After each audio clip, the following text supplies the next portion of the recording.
మహబూబాబాద్ జిల్లా తొర్రూరులోని ప్రాథమిక వ్యవసాయ సహకార గోదాం వద్ద రైతుల కష్టాలు కన్నీళ్లు పెట్టిస్తున్నాయి.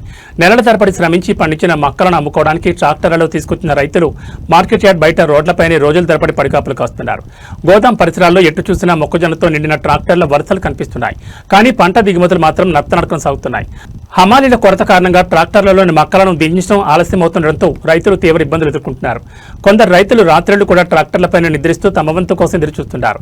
త్రాగునీరు, భోజనం, విశ్రాంతికి సరైన సదుపాయాలు లేక మహిళా రైతులు, వృద్ధులు మరింత ఇబ్బంది పడుతున్నారు. అకాల వర్షాలు పడితే ట్రాక్టర్లలో ఉన్న మొక్కలు తడిసి నష్టపోతామన్న భయంతో రైతులు ఆందోళన చెందుతున్నారు. వెంటనే అధికారులు స్పందించి కొనుగోలు ప్రక్రియ వేగవంతం చేయాలని రైతులు డిమాండ్ చేస్తున్నారు.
అలా లైట్లింగ్ లేవని నైట్ మొత్తం ఇన్నే పడిగాపులు కాస్తూ ఉంటారు రైతులు.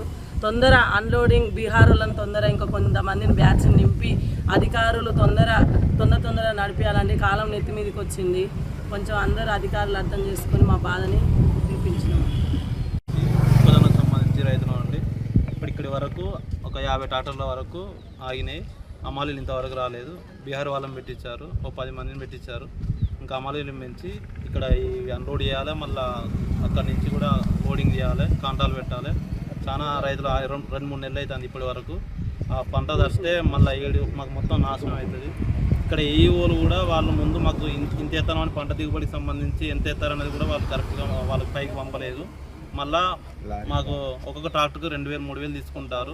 గవర్నమెంట్ ఇచ్చేది మాత్రం బత్తకి 8 రూపాయలు ఇస్తారు. దానివల్ల రైతులకు ఇక్కడ పంట కోసినాక కూడా మేము డబ్బులు పెట్టాల్సి వస్తుంది.